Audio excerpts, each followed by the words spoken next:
يا مساء الفل على كل بيتفرجوا علينا في كل مكان. اهلا بحضراتكم وحلقه جديده من الدراويش. حاجات كتير حصلت من الاسبوع اللي فات للاسبوع ده، دايما زي ما نادي الاسماعيلي معودنا، لكن ابرز خبرين اتقالوا واتنفوا ورجعوا اتاكدوا تاني بس موجودين على الموقع الرسمي، ان استقاله كابتن خالد بيومي المشرف في النشاط الكروي في النادي الاسماعيلي، مشرف النشاط الرياضي عفوا، واستقاله الاستاذ ابراهيم ابو علي عضو مجلس اداره النادي الاسماعيلي. يمكن دول ابرز حاجه حصلت امبارح والنهارده تحديدا. خبر الاستقاله بتاعت كابتن خالد بيومي اتقال واتنفى واتقال ورجع اتنفى تاني، لا ده حصل تليفونات لكن رجع خلاص اتاكد ويمكن يتنفي بعد شويه، يعني ده اللي احنا متعودين فيه عليه هنا في اسماعيليه، لكن لغايه دلوقتي هما الاثنين استقالوا.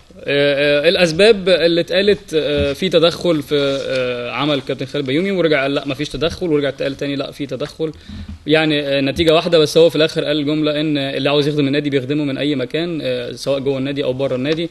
طبعا هي دي جمله حقيقيه، بس هي دي جمله شهيره قوي باي حد عاوز يمشي او اي حد بيقول ان هو مش هيبقى موجود، فاللي عاوز يخدم النادي بيخدمه من اي مكان، مش لازم يكون في منصب رسمي، لكن هي فعلا جمله حقيقيه. اللي عاوز يخدم من اي مكان، مش لازم اكون ماسك منصب جوه النادي. الاسماعيلي هيقابل الداخليه في قرعه كاس مصر. النهارده كان في اجتماع لجنه الانديه برئاسه المستشار مرتضى منصور. لجنه الانديه طلعت قرار النهارده ان الدوره الرباعيه من دورين مش من دور واحد، وطلعت قرار باقاله عامر حسين رئيس لجنه المسابقات في اتحاد الكوره. طبعا احنا اتكلمنا قبل كده في الموضوع ده بان قرار لجنه الانديه هي قرارات استشاريه ولا قرارات ملزمه لاتحاد الكوره. هي يعني لما هي تطلع قرارات تقول ان الدوره الرباعيه عفوا من دورين، واتحاد الكوره متمثل في لجنه المسابقات او لجنه المسابقات متمثله في اتحاد الكوره يقولوا ان هو الدوره الرباعيه من دور واحد، الانديه هتتعامل مع مين؟ مع قرارات لجنه الانديه اللي هم بيبقوا حاضرين فيها. النهارده كان ممثل النادي الاسماعيلي المستشار وليد الكيلاني عضو مجلس الاداره، ده راجل كان حاضر باسم النادي الاسماعيلي. كل الانديه كانت حاضره النهارده تقريبا ما عدا بتروجيت، اعتذر لاتحاد الكوره رسميا علشان قال ان ما فيش حسب قول نادي بتروجيت ان ما فيش جدول اعمال للاجتماع. هنقول تاني، لما الانديه هتمشي بكلام مين؟ بكلام لجنه الانديه اللي هم اعضاء فيها بين الدوره الرباعيه من دورين، ولا المنظم للمسابقه اللي هو اتحاد الكوره ولجنه المسابقات يبعت لهم فاكس رسمي بان ان الدوره الرباعيه بدور واحد؟ ده سؤال لازم كل الناس يسالوا نفسها، ولازم يطلع لنا اجابه من حد مسؤول في المكان ده في البلد دي عامه يعني. المهم هنتكلم في حاجات كتير النهارده، وهنتكلم في اداء النادي الاسماعيلي الفتره اللي فاتت، والماتش بتاع بتروجيت، وماتش ومباريات كاس مصر والقرعه، وحظنا في قرعه كاس مصر عامل ازاي، مع ضيفنا في الاستوديو اللي بينورنا النهارده في درويش كابتن حمام ابراهيم مدرب النادي الاسماعيلي السابق. كابتن حمام اهلا بحضرتك. اهلا بك يا صاحبي. منورنا يا كابتن حمام، ويمكن بقى لنا فتره ما تشرفناش بوجودك، فقلنا نتكلم النهارده معاك في حاجات كتير. اهلا وسهلا بك، ربنا يخليك. الاول خلينا صحيح ان نتكلم عن امبارح بالليل الفجر او فجر النهارده الساعه 3:30 كان في مباراه وديه مع منتخب مصر مع تشيلي. اول 16 دقيقه اول 20 دقيقه كانوا هايلين، جبنا جونين، بعد كده لغايه اخر المباراه ما كانوش هايلين ولا اي حاجه خالص، واتغلبنا 3-2. عايز اسال حضرتك سؤال واحد بس في الموضوع ده، وحضرتك كنت لاعب وعارف الحكايه دي ومدرب وعارف الحكايه دي، مستوى المنتخب وليه اللاعب المصري بيطمن لما تبقى النتيجه كويسه بالنسبه له ويلعب بثقه زياده فيتغلب؟ والله الاول يعني انا يمكن بعتذر ان انا اصلا ما اتفرجتش على الماتش ده للاسف يعني. انما انا سمعت يعني بعض التعليقات وبعض عن الموضوع ده، يعني اول ثلث ساعه كانوا هايلين فعلا وجونين في اول ثلث ساعه. يعني يمكن في تغييرات كتيره، وفي بدايه فتره جديده، وبدايه الكابتن شوقي غريب والجهاز الفني الجديد. يعني احنا مش عايزين برضو نحمل. انا مش هحلل المباراه، لا انا مش بحلل المباراه، انا بتكلم على نقطه طبيعي. حضرتك اكيد موافقني في قصه ان اللاعب المصري لما يبقى نتيجته 2-0 بيطمن زياده عن اللزوم. بالظبط، هو دي مشكله في كل اللاعبين المصريين سواء منتخبات او انديه، ده اللي يعني دي مشكله موجوده في كل اللعيبه المصريين سواء منتخبات او انديه. يمكن هم حسوا ان الماتش خلاص يعني جايب هدفين في اول 16 دقيقه، دي حاجه كبيره ومع منتخب كبير طبعا. منتخب شيلي من المنتخبات الكبيره ورايح كاس العالم. اللعيبه يمكن ما صدقش نفسها، ولا يعني حصلت لها حاله من التوهان او السرحان. ما يعرفوش ان طبعا المنتخبات الكبيره دي ممكن بترجع في اي وقت وبتلعب لغايه اخر دقيقه يعني. يمكن لغايه يعني بعد منتخب شيلي ما جاب الجون الثالث بدا المنتخب يحاول يرجع تاني، انما طبعا المنتخبات دي ما بتديش فرصه ان حد يرجع تاني صح. فدي يعني ده مش يعني موضوع محتاج دراسات كتيره قوي، ان اللاعب المصري ليه دايما بيعمل كده، يعني ليه اللي دايما بيحصل الدروب ده في اداء اللاعب المصري عندما بيطمن ويتقدم بالنتيجه. ليه انا ما اكسبش 1 و2 و3 و4؟ ويمكن احنا لينا يمكن ريال مدريد كمثال للانديه دي مثال للنادي ان هو في نهايه بطوله اوروبا خسران 1-0 متعادل في الدقيقه الاخيره او في الوقت الضايع من الشوط الثاني، وبدا يجيب في الشوط الثالث بدا يجيب هدف واثنين وثلاثه واربعه لغايه لما كسب المباراه. فاللعيبه المصريه دي يعني دي ظاهره موجوده في كل اللعيبه يعني، دي حاجه موجوده دايما. طيب اللي يخصنا في مباراه امبارح ان القيصر حسني عبد ربه نجم النادي الاسماعيلي على اعتاب نادي المئة، بعد المواقع بيقولوا ان دي المباراه 99 له، ان هو خلاص فاضل مباراه ويبقى عضو من اعضاء نادي المئة او لعب 100 مباراه دوليه، لكن الصفحه الرسميه بتاعت حسني عبد ربه على الفيسبوك بتقول ان هو 101. فسواء كده او كده احنا قدام حدث بمعنى الكلمه بيحصل في النادي الاسماعيلي، مع كل احترامنا وكل تقديرنا لكل الاسماء اللي لعبت النادي الاسماعيلي من 1924 لغايه النهارده. هو هيكون اول لاعب دخل او هيدخل نادي المئة او اول لاعب في النادي الاسماعيلي يلعب 100 مباراه دوليه، صح كده يا كابتن؟ يعني دي حدث. اولا ربنا سبحانه وتعالى بيدي المجتهد والمخلص والوطني، وحسني عبد ربه مثال لكل الحاجات دي كلها. فيعني دي حاجه شرف للاسماعيليه قبل ما تكون لحسني عبد ربه نفسه، فربنا ان شاء الله يعني يكرمه. ويمكن دي حاجه بسيطه من الحاجات الكتيره قوي اللي بيقدمها حسني عبد ربه سواء للنادي الاسماعيلي او لمنتخب مصر. طيب خلينا نبارك له طبعا الف مبروك للكابتن حسني، وزي ما بقول لكم ده حدث ده بيسجل في تاريخ النادي الاسماعيلي. حسني قدوه للاعيبه كتير قوي الحقيقه، يعني المفروض يبقى قدوه، واللاعيبه الشباب تتعلم منه كتير قوي يعني في الفتره اللي جايه يعني. طيب كابتن حمام خلينا ندخل بقى في تفاصيل اللي بيحصل اليومين دول، ونبدا بقرعه كاس مصر. عاوز قرعه كاس مصر دور ال16، عايز اعرف راي حضرتك في تفاصيل القرعه. خليني اقول لحضرتك سريعا ان يوم 21 يونيو هيلعب الاهلي مع المنيا، هيلعب القناه مع الرجاء، هيلعب الشرطه مع الانتاج الحربي، وهيلعب سموحه مع الجيش. يوم 22 يونيو هيلعب الاسماعيلي مع الداخليه، الزمالك مع غزل المحله، المقاولين مع وادي دجله، وحرس الحدود مع انبي. مبدئيا ايه راي حضرتك في التشكيله دي كده، وبعدين هنتكلم فيما بعد مباراه الداخليه. يعني يمكن احنا اتعودنا ان كاس مصر ما لهوش مقياس، يعني كاس مصر كل الفرق بتبقى متساويه، يعني سواء فريق صغير او فريق كبير. لكن انت وحظك بقى يعني انما طبعا النادي الاسماعيلي يعني بيصطدم يعني في دور ال16 ودور الثمانيه والدور قبل النهائي بانديه كبيره لو كمل المشوار وكسب المباراه الداخليه.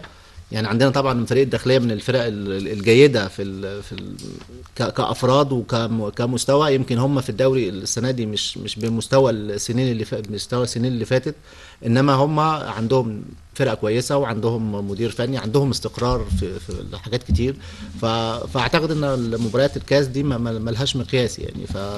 يعني خليني اقول على مستوى الداخليه في مسابقه الدوري، يمكن هو في المركز السابع، لعب 19 لقاء، فاز في 4، تعادل في 10 لقاءات، اتهزم في 5، احرز 16 هدف ودخل مرماه 18 هدف. معلومه كمان مع فرقه الداخليه لما كان ان فرقه الداخليه لما كانت فرقه درجه ثانيه في كاس مصر 2008 2009 خرجت الاسماعيلي من دور ال 32، وكان وقتها مدرب الاسماعيلي هو مستر هيرون ريكاردو. فنقدر نقول ان مباراه الداخليه دي طار شخصي بين ريكاردو وبين فرقه الداخليه. اصل احنا مش عايزين نقول طار، انما هي مباراه مهمه في مشوار، يعني هو عاوز يعوض يعني اللي اتكتب في تاريخه. طبعا اكيد طبعا، ان يعني اعتقد بس هم المدربين الاجانب ما عندهمش الحساسيه اللي موجوده قوي، انما هو عنده مش زي اللي عندنا ان هم هيلاعب فرقه قويه وفرقه منظمه وفرقه كويسه، هو عايز يتخطاها عشان يوصل للدور الثاني، الدور الثمانيه من كاس مصر. فاعتقد دي يعني هي مباراه صعبه، هتبقى مباراه صعبه طبعا بالنسبه للنادي الاسماعيلي يعني. طيب ان شاء الله في حاله الصعود لدور الثمانيه هنواجه الفائز بين وادي دجله والمقاولين. الفريقين الى حد ما اصعب من بعض، خصوصا ان المقاولين بيقدم مستوى كويس وعرض كويس في مجموعته، ولسه بينافس، لسه له ماتشين وبينافس في المربع الذهبي. يعني طبعا انا بقول لحضرتك ان مجموعه الاسماعيلي مجموعه صعبه، الدور ال16 ودور الثمانيه والدور قبل النهائي كمان، وطبعا اكيد هيبقى فيه الدور النهائي كمان يعني لو وصل. فالمقاولين وادي دجله من الفرق اللي بتلعب كوره جميله، اللي فيها عنصر الشباب كتير قوي في الفرقتين. المقاولين عامل موسم كويس قوي في الدوري، وادي دجله برضو بدا عامل طيب. بالذات الفتره الاخيره عامل مواسم كويسه. فاعتقد برضو فيها يعني الفرقتين في صعوبه فكده احنا على القديم. ليك تعليق حضرتك على طبعا يعني هي اصل احنا يعني مش قاعدين في كل واحد بتيجي حاجه على دماغه وبتاع ده يعملها. احنا المفروض فيه لوائح وفيه قوانين. الانديه كلها دي كانت في لائحه بدايه الموسم وافت عليها كلها. يعني ايه اللي جد دلوقتي ان احنا نلغي الهبوط؟ وما يعني ليه؟ بالتالي كمان ما ينفعش اطلع قرار خاص بمسابقه في اخرها وانا شغال اول المسابقه على نظام، على احمد. احنا لو قعدنا بالشكل ده لا عمرنا هنتقدم ولا عمرنا هنطلع لقدام. ما خلي كل واحد يعرف شغله وكل واحد ليه حاجه في دوائح وقوانين. والانديه دي كلها يعني اعتقد انها اللائحه في بدايه الموسم موجوده والانديه كلها وافقت. ما ينفعش اغيرها قبل، ما ينفعش دلوقتي قبل نهايه الموسم بمباراه واحده ان احنا الغي الهبوط. يعني انت هتلغي الهبوط دلوقتي في الدوري الممتاز، لازم الانديه بتاعه الدرجه الثانيه والدرجه الثالثه والدرجه الرابعه هتطالب انك انت تلغي الهبوط. ما هو صح يا كابتن، هتعمل ايه؟ هم ما لهمش علاقه بالثانيه بالثالثه والرابعه، هيتكلموا هم كمان. طبعا لازم الانديه برضو الدرجه الثانيه والدرجه الرابعه هتجتمع وتطالب بالمساواه. لا يا جماعه كده ما ينفعش. احنا لازم كل يعني في لائحه احنا اتفقنا عليها كلنا من بدايه الموسم، لازم الانديه كلها توافق عليها. انما الكلام ده يعني كمان هو في سؤال، لو في حاله فعلا تم الغاء الهبوط، يعني احنا دلوقتي الدوري 22 فريق وهيتم تصعيد 3 هيبقوا 25 دول هنعمل معاهم ايه السنه الجايه؟ هيبقوا فرقتين يعني 13 و12 ولا يلعبوا فرقه واحده؟ يبقى انا محتاج على الاقل 48 اسبوع يعني سنه كامله عشان العب دوري. الوضع هيبقى عامل ازاي معانا؟ احنا ما ينفعش ان احنا كل موسم نيجي نفس الموال ونفس المشكله ونفس القرارات اللي احنا بنيجي ناخدها في نهايه كل موسم. احنا خلاص احنا في لائحه اتفقنا عليها كلنا في بدايه الموسم لازم نمشي عليها. احنا المفروض احنا في دوله محترمه يعني وفي منظومه محترمه في كره القدم يعني. طيب كمان خلينا نرجع لموضوع الكاس. برضو عاوز اسال حضرتك سؤال عن مشوار صعب بالنسبه للاسماعيلي لمنصه التتويج، لان هو زي ما قلنا هيقابل الداخليه وبعد كده هيقابل الفايز بين المقاولين ووادي دجله. المقاولين قلنا مستواه، وادي دجله يمكن احنا خرجنا السنه اللي فاتت في كاس مصر، السنه دي في الدوري هزمناه مره واتهزمنا منه مره، فيمكن المستوى والمقاولين برضه مستوى متقارب كده من كاس مصر يعني يعني مستوى متقارب. وفي الحالتين لو تخطينا العقبتين دول ممكن نقابل الزمالك. فبرضه حضرتك شايف الموضوع صعب شويه؟ انا بقول لك يا استاذ احمد ان مباريات كاس مصر دي ما لهاش مقياس. انت لازم يعني هم بيبقى 4 مباريات توصل نهائي كاس وتاخد الكاس في 4 مباريات، فانت لازم تعمل حسابك انك انت تقابل كل الفرق، واللي عايز يوصل لمنصه التتويج واللي يفوز باي بطوله لازم هيقابل اكيد في صعوبات هيقابلها وفي انديه كبيره هيقابلها. فاعتقد ان يعني هو مشوار صعب طبعا، بس شايفين اخر يعني هدفين للاسماعيلي ووادي دجله في المباراه اللي كانت بينهم الاخيره يعني فالماتشات كلها طبعا كلها صعبه، سواء المقاولين او وادي دجله او الداخليه طبعا. دي مباراه كاس مصر اللي خرج منها دي ضربات الجزاء اللي خرج منها الاسماعيلي اللي كانت في الاقصر. فاعتقد ان المباراه الشهيره بتاعت الاقصر، كانت يعني ماراثون ضربات جزاء، ولاعيبه وادي دجله بصراحه كانوا يعني مركزين تركيز جامد جدا في ضربات الجزاء في يعني يمكن 8 ضربات جزاء يعني تشاتوا او اتلعبوا كما بيقول الكتاب زي ما بيقولوا في ضربات الجزاء يعني. فالماتشات صعبه يعني الماتشات صعبه طبعا. و يعني ان شاء الله رب يعني بدايه الداخليه يعني احنا المفروض دلوقتي نفكر ماتش الاول بتروجيت الاول يعني نفكر في الاول في البتروجيت طبعا في المباراه الفاصله دي، وبعد كده مباراه الكاس دي هتيجي وقتها اكيد يعني. طيب استكمال دور ال8 وقبل النهائي، والنهائي هيكون تقريبا في رمضان. الى اي مدى ده ممكن يكون بيصعب اللقاءات، خصوصا لازم يكون في اعداد خاص؟ لو احنا بنلعب بالليل على اضواء كاشفه فهيبقى مثلا بعد الفطار بساعه ونص ساعتين، فلازم في برنامج غذائي معين. لو بنلعب بالنهار لازم يكون في تدريبات من نوع معين. حضرتك شايف الموضوع ده ممكن ياثر علينا ازاي؟ يعني هو يعني يمكن اللعيبه برضو احنا متعودين ان احنا يعني مباريات كتيره اتلعبت في شهر رمضان وفي يعني ماتشات بالليل بالذات تحت الاضواء، فاعتقد ان يعني دي مش هتبقى فيها يعني صعوبة جامدة في الموضوع ده. انما برضو في يعني موضوع الصيام ده برضو بياخد وقت وبيبقى ليه نظام خاص، سواء في النظام الغذائي او نظام التدريبات البدنية او التدريبات بشكل عموما يعني. فاعتقد انها يعني مش هتبقى فيها صعوبة جامدة يعني، انه اكيد هيتغلبوا عليها ان شاء الله يعني. طيب احنا بقى من كاس مصر للدوري، ولقاء فاصل وقوي جدا مع بتروجيت ولا يحتمل القسمة على 2. الاستعداد للقاء ده المفروض يكون ازاي؟ وخصوصا ان كان في اخبار عن معسكر خارجي في الغردقه وبعدين قرب شويه بقى في 6 اكتوبر وبعدين اتلغى. حضرتك شايف الاستعداد ازاي؟ وبعد كده عايز اسالك على تاثير المعسكر الخارجي. يعني اولا انا من يعني من الداعين لمعسكر خارجي. يعني ان الفرقه يعني لازم اللعيبه تبقى كلها مع بعض، ان المباراه دي ما فيهاش هزار.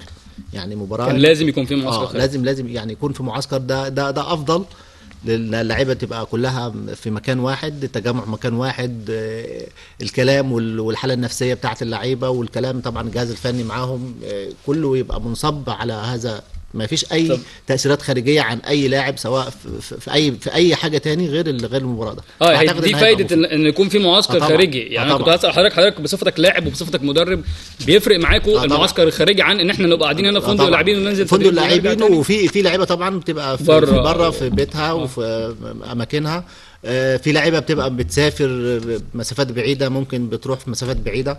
فاعتقد ان المعسكر ده مهم جدا لزياده تركيز اللاعبين، ويبقى كل حاجه انا يعني مطلع كل حاجه بره عن تفكيري، انما كل تفكيري في المباراه دي، مباراه فاصله، مباراه قويه مع فريق محترم جدا، فريق يعني قدم الموسم ده يعني مباريات قويه جدا ومستوى ممتاز حقيقه. يعني احنا بنحيي عليه فريق بتروجيت والكابتن مختار طبعا المدير الفني.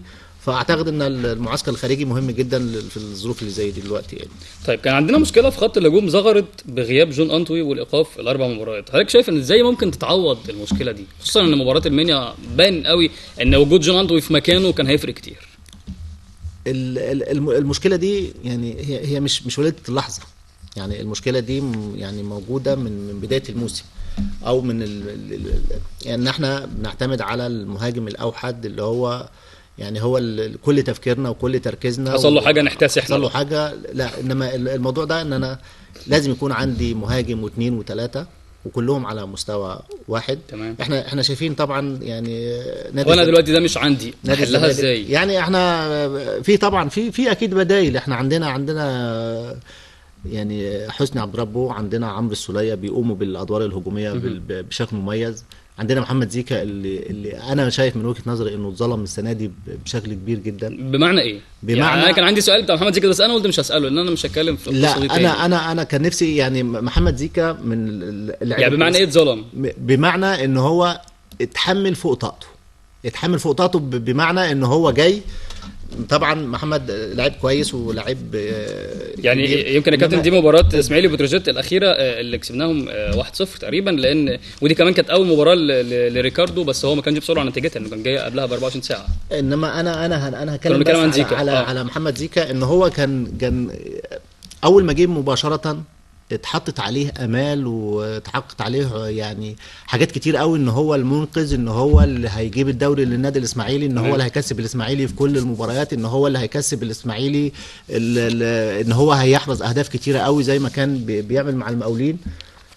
فهو للاسف اتحط في تحت ضغط ان هو لازم في كل مباراه وللاسف يعني برضو بعض المواقع وفي الاسماعيليه بالذات، يعني المواقع الاسماعيلويه، ان هو يعني حسست الامر ان هو يعني الصفقه اللي احنا اخذناها من النادي الاهلي وصفقه كبيره جدا، اللي هو يعني فهو من جواه حاسس ان هو مطالب ان هو يبقى قد المسؤوليه دي، ان هو عايز يعني يعمل كل جهده ومجهوده، ان هو لازم كل مباراه لازم يجيب اجوان، لازم كل مباراه يكسب الفرقه، فاتحط تحت ضغط. فللاسف يعني هو لعيب كويس ولعيب صغير ولسه المستقبل قدامه. فاعتقد ان هو المشكله ان هو في اسماعيليه كلها حطيته تحت ضغط، ان هو يعني حاجه لازم هو يعمل كل حاجه في الفرقه. فدي اثرت عليه، لان هو في المباريات بينزل عايز يعمل وعايز يجري وعايز يجيب اجوان وعايز يرقص، فطلع بالشكل اللي هو فيه ده. فاعتقد ان هو يا حضرتك بتحمل جزء من المسؤوليه مش على زيكا فقط، على اللي حصل معاه لما الصفقه تمت. وبعدين احنا يعني اتصورت ان هو خدنا صفقه العمر وهو لاعب كويس، مش هو لاعب كويس جدا، لاعب كويس جدا. انا بقول لحضرتك هو لاعب كويس جدا، فهو اتظلم في الحته دي، ان فضغطوا عليه طول الوقت، ان احنا واخدينه كل شويه في البرامج، رايحين بنخرج فيه هنا ونروح هنا وبتاع ده، فدي حطيته تحت ضغط. فلغايه دلوقتي هو ما تخلصش من الموضوع ده للاسف يعني. فاعتقد ان احنا لازم نديله الثقه، ولازم هو لاعب كويس ومن العناصر اللي هتبقى ليها مستقبل كبير قوي مع النادي الاسماعيلي. فاعتقد برضو ان هو يعني وقصه الاصابات اللي بيجيله دي من الضغط العصبي والنفسي اللي هو واقع فيه. طيب في موضوع حصل عايز اخد راي حضرتك فيه، واحنا هنقول الموضوع ده لارتباطه بينا بشكل او باخر. الموضوع عن تفاوض واخبار عن توقيع نجوم اتحاد الشرطه الاربعه، رضا العزب وخالد قمر واحمد ودار ومعروف يوسف لنادي الزمالك. في اخبار عن تفاوض، في اخبار ان في ناس وقعت بالفعل وخدت مقدمات عقود، وكلها اخبار. الاي مدى ده ممكن ياثر على ادائهم قدام نادي الزمالك في المباراه الفاصله اللي بينهم. انا بقول الكلام ده لسببين. عايز اسال حضرتك كلاعب، ازاي انا اكون بلاعب فرقه انا موقع لها بالفعل او بتفاوض معاها بشكل كبير، احتمال اروح لها في ماتش نهائي، هركز ازاي ان انا اكسب بفرقتي اللي انا خلاص هسيبها؟ ده ممكن ياثر معايا عند الجمهور ان انا اخرجهم من البطوله، فبالتبعيه ما بقاش السنه الجايه في اي بطولات خارجيه، لان مش هدخل كنادي الزمالك، مش هدخل المربع الذهبي. في نفس الوقت لو حصل وربنا ما وفقش اتحاد الشرطه، ممكن يتقال ان اللعيبه دي تخاذلت علشان صالح نادي الزمالك يصعد، علشان هم رايحين له الموسم الجاي. عايز اخد راي حضرتك بصفتك كنت لاعب في الموضوع ده، ازاي يحصل؟ وانا بقول ده لان نتيجه مباراه الزمالك واتحاد الشرطه هي مؤثره جدا ومرتبطه تماما بنتيجه النادي الاسماعيلي، ان احنا لما نكسب ان شاء الله نكسب بتروجيت، هنقعد برضو نستنى نتيجه مباراه اتحاد الشرطه، ونستنى ان الزمالك ما يكسبش، نستنى ان الزمالك يتعادل او يخسر. بص هقول لحضرتك، انا اولا احنا بنحيي فريق اتحاد الشرطه والكابتن علي غيط والكابتن خالد القماش على المجهود الكبير وعلى المستوى الرائع اللي ظهر به الفريق. الحاجه الثانيه، انت لو بتسالني كرأي كلاعب، يعني انا لاعب هنتقل فرقه ثانيه بدايه الموسم، وانا عندي مباراه مع الفرقه دي. تمام. انا هعمل كل مجهودي ان اظهر بمستوى مشرف وقوي جدا قدام الفرقه اللي انا هروح لها، وحاجه ولو انا عملت حاجه غير كده يبقى للاسف انا لاعب يعني مش كويس، ما بفصلش، مش كويس. انا لاعب، انا كلاعب صراحه لاعب مش كويس. انا كلاعب مش كويس، لو من جوايا لازم انا اطلع كل مجهودي للفرقه اللي انا منتمي ليها في الوقت الحالي، واطلع كل مجهودي ان انا اعمل مستوى كويس جدا، عشان لما اروح الفرقه اللي انا رايح لها دي انا رايح كمستواي يؤهلني ان انا العب في فرقه كبيره زي الفرقة. ده كلام جميل. لو حصل وانا جبت جون وخرجت الزمالك من المباراه، تعاملاتي مع جمهور نادي الزمالك السنه الجايه هتبقى عامله ازاي؟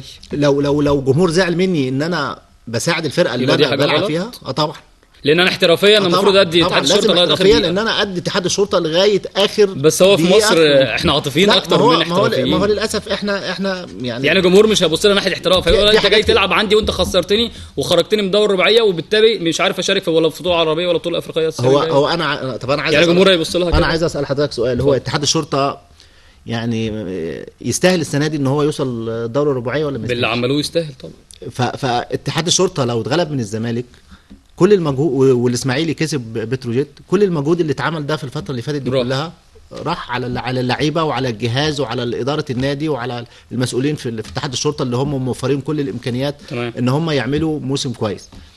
فليه اللعيبه تحط نفسها في الموقف ده؟ لا بالعكس، ده انا العب بكل قوه وشرف ونزاهه لغايه اخر دقيقه عشان افيد الفرقه اللي انا منتمي ليها في الوقت الحالي، اللي هي ايا كانت النتيجه على الفرقه الثانيه، وكمان الاحتراف بيقول كده انا معايا لغايه اخر دقيقه. وانا لو استاذ احمد لو انا كنادي استنيت ان اللعيبه اللي انا هاخدها هي اللي هتساعدني، يبقى انا ما استاهلش ان انا يعني كنادي لا هو النادي بره الموضوع تماما. انا بتكلم عن اللاعبين. انا بقول لك على اللاعبين، عمره هيلعب على حاجه زي كده. انا بقول لك على يمكن عشان الحوار ده كابتن علي غيط طلع فتره قبل كده من فتره وقال ان الموضوع اتوقف تماما، مفيش اي كلام، مفيش اي نقاشات، عشان اللعيبه تركز، عشان نادي اتحاد الشرطه يوصل للنتيجه الهدف المرجو منه.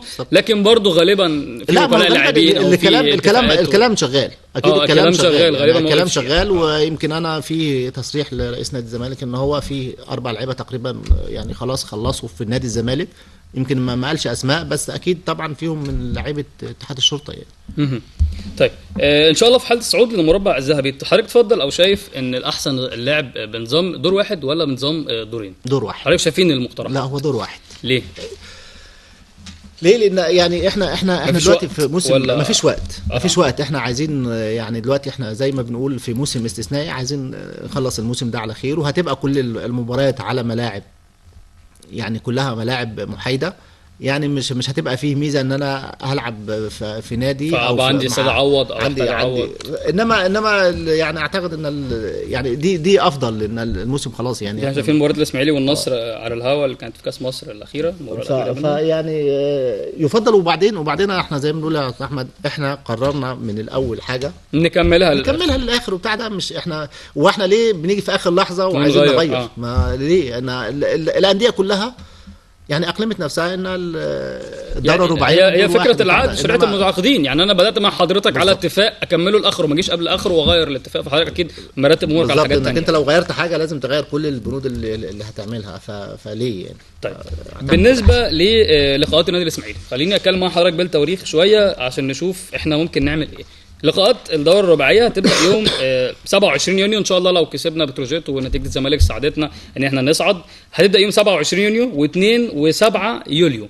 يعني في ضغط اوريدي، ضغط عصبي كبير هيبقى على اللاعبين في اللقاءات دي. قبل يوم 27 يونيو احنا عندنا قبلها ب 22 الداخليه، وقبلها 14 مباراه بتروجيت. ف 14 22 27 2 و7 يوليو، وكلها مباراه كؤوس زي ما بيقول، كلها مباراه لا تقبل القسم على اثنين، التعادل فيها بمعنى الهزيمه. خساره طبعا. حضرتك شايف ان احنا نقدر نستحمل ده، ان اللاعبين تقدر تساعد على ده؟ طبعا احنا مش بنشكك في اي حاجه، لكن هو ضغط هم اللاعبين اتحطوا فيه يعني غصب عنهم. يعني اولا انا يمكن في البدايه ما اتكلمناش فيها ان انا بشيد بلعيبه النادي الاسماعيلي وبالنادي الاسماعيلي هذا الموسم، يعني دي حقيقه لازم نعترف بها. جميل. ان لعيبه النادي الاسماعيلي اولا لعيبه الغالبيه صغيرين، بعض اللعيبه راجعه من اصابات طويله زي حسني عبد رب وعمرو السوليه، ان هم يوصلوا للمرحله دي، ان هو اخر مباراه ان هو ممكن ان شاء الله ربنا يكرمهم ويكسبوا ويوصلوا الدوره الرباعيه، دي حاجه كويسه. يعني دي لازم نشيد بيها، ولازم نشيد باللعيبه الصاعدين اللي هم موجودين دلوقتي.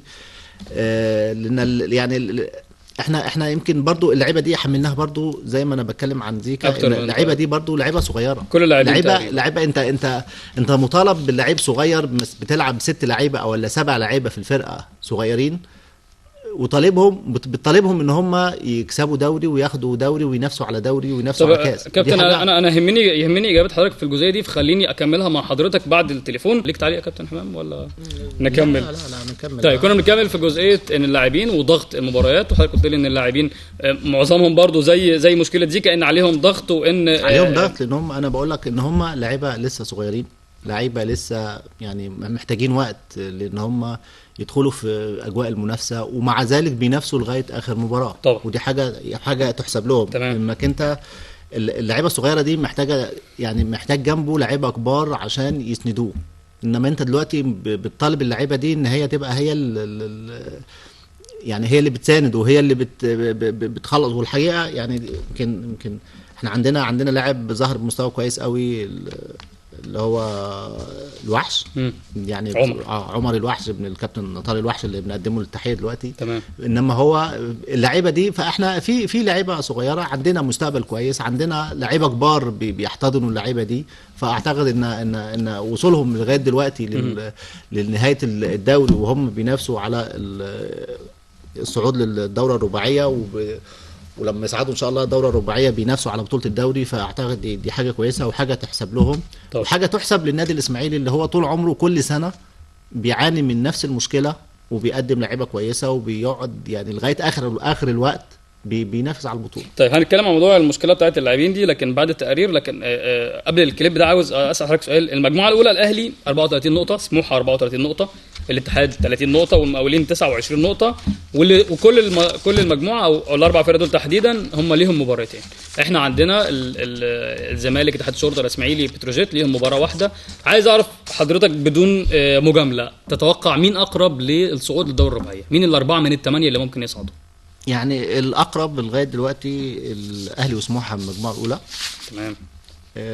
رغم ان هم كلهم ليهم مباراتين، يعني المقاولين لو شد حيله ماتشين يعدي. انما في استقرار في استقرار في النادي الاهلي، وفي استقرار في نادي سموحه في الوقت الحالي. تمام. فاعتقد ان هم يمكن يعني اقرب فرقتين عندنا للاسف. يعني موضوع متشابك، يعني هم الفرق الاربعه يمكن غير محسومه غير محسوم لغايه دلوقتي، لان كل التوقعات ممكن تحصل، يعني كل النتائج ممكن تحصل وخصوصا ان المباريات نتائجها مرتبطه ببعض. بالظبط. يعني مش ده يكسب يطلع يعني ولا ده يكسب يطلع، وبالذات الاسماعيلي. يعني يمكن اقلهم حظا النادي الاسماعيلي لانه يعني مصيره مش بايده. مصيره بايده في الاولا يعني وثانيا يكسب بايد مباراه ثانيه. لو كسب بتروجيت ده خلاص، انما مش هي دي اللي هتوصله. تمام. الا اذا لو اتحاد الشرطه تعادل او كسب الزمالك. طيب خلينا مكملين. فيها صعوبه شويه في يعني بنتمنى طبعا صعود النادي الاسماعيلي، لكن كنا عايزين ناخد راي حضرتك بصفه محايده. ما زلنا مستمرين مع حضراتكم في الدرويش، وهنفضل نقول تاني ان ده حدث يكتب في تاريخ النادي الاسماعيلي. اول لاعب من النادي الاسماعيلي يدخل نادي 100 مباراه دوليه، كابتن حسني عبد رب. عاوز ارجع لكابتن حمام ابراهيم واقول لحضرتك، اخد حضرتك في حاجه، تواريخ تم اعلانها واحنا بنتعامل مع المعلن. بصرف النظر التواريخ دي هتتغير ولا لا احنا مالناش دعوه، احنا بنتعامل مع اللي اعلنوه. تم اعلان ان لقاء نهائي كاس مصر يوم 19 يوليو 19/7، وبدايه الدوري الجديد يوم 14 اغسطس، يعني فتره الراحه بين الموسمين اقل من شهر. اولا ازاي اي لاعب جديد مع فرقه جديده يقدر يتاقلم مع الفرقه بتاعته في اقل من شهر؟ وهيبقى فيه راحه ازاي لما انا عندي اقل من شهر؟ هعمل فتره اعداد امتى؟ الناس دي هتريح امتى وترجع تكمل تاني؟ حضرتك شايف الموضوع ده ازاي؟ يعني مش عارف احنا ليه بنعذب نفسنا؟ وليه مستعجلين على اعلان الدوري دلوقتي؟ ليه بنعذب نفسنا؟ يعني احنا ليه بنعذب نفسنا؟ احنا الدوري السنه دي يعني يمكن كان في شهر 2 بدأ متأخر، يعني بيبدأ متأخر يعني، والسنه اللي قبلها برضو بدأ متأخر.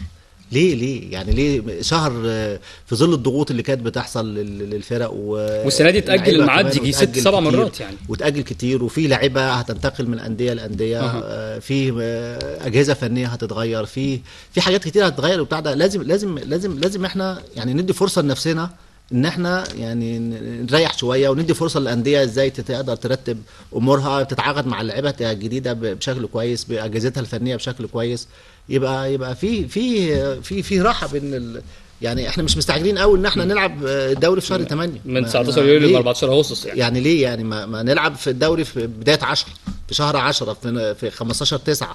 يعني احنا الحقيقه احنا مستعجلين قوي على الموضوع ده، وانا اعتقد ان الموضوع ده هيتغير اكيد يعني. ما هو هو السنه فاتت اتغير كتير، بس احنا لينا اللي تم اعلانه. طب يعني ده ممكن ياثر على اللاعبين في حجم اجهاد فظيع. يمكن احنا قلنا الاسماعيلي عنده كام مباراه في خلال شهر ونص او شهر تقريبا، فمش هيلحق حتى. لكن السؤال لحضرتك دلوقتي، لو اي لاعب مضى مع فرقه جديده، المفروض عقده بينتهي في تاريخ معين ولا بينتهي مع نهايه الموسم؟ يعني اللعيبه اللي عندنا في الاسماعيلي اللي مضت مع فرق تانية السنه دي هيكمل معانا لغايه 19 يوليو نهائي كاس مصر لو وصلنا ان شاء الله للنهائي، ولا في تاريخ معين هو يمشي فيه حتى لو انا ما كملتش؟ لا، العقد بيقول مع نهايه اخر مباراه في الموسم. مش بتاريخ. لا مش بتاريخ، مع نهايه اخر مباراه في الموسم. طب انا مكمل في موسم دوري، في موسم كاس، هو معايا بالظبط. هي ممكن بتبقى يعني بيبقى فيه محدد تاريخ معين، مثلا 30/6 نهايه موسم، بس اعتقد ان اغلب العقود كلها بتبقى مع نهايه الموسم الرياضي. يعني هو على حسب عقده، لو عقده مكتوب فيه 30/6 هو بيمشي وانا ماليش دعوه ولا لا؟ في حاله ولا هي في لائحه مثلا بتقول؟ لا، انا اعتقد ان في لائحه بتقول مع نهايه الموسم الرياضي، يعني نهايه الموسم سواء دوري او كاس، مع نهايه الموسم يبقى عقده ينتهي. فهو هيكمل اكيد، انه هيكمل المباريات مع الفرقه لنهايه الموسم الرياضي. طيب عندنا سامح عبد الفضيل عبد الحميد سامي رحلوا او هيرحلوا خلاص عن النادي الاسماعيلي. المفروض هم وقعوا، كان لهم تجديد ولم يتم التجديد معاهم يعني لاي سبب من الاسباب. مش ده موضوعنا، لكن موضوعنا السؤال الاهم هو لاي مدى ممكن يتاثر دفاع فريق الدرويش، دفاع النادي الاسماعيلي ممكن يتاثر زيه، خصوصا ان في فرق في مستوى الدفاع بين الدور الاول والدور الثاني. الدور الثاني مستوى الدفاع قل شويه لان سامح عبد الفضيل ما مشاركش في معظم المباريات لاسباب او الاخرى. يعني يمكن لو في احصائيات بقول لحضرتك ان الدور الاول الاسماعيلي فاز في 5 مباريات، اتعادل في 4، اتهزم في 1، دخل له 16 هدف، له 13 هدف عفوا، ودخل 6 اهداف. الدور الثاني 9 من 10، لسه لنا مباراه لكن فاز في 3 وتعادل في 3 واتهزم في 3، لينا 11 هدف ودخل فينا 9 اهداف. ده 6 من 9، معنى كده ان في مستوى الدفاع بيرجع لسبب او باخر. حضرتك شايف انه ممكن يتاثر ازاي برحيل اللاعبين دول؟ بص، هو الخط الدفاع ده من الخطوط اللي يجب الاستقرار ويعني ثبات التشكيل فيها.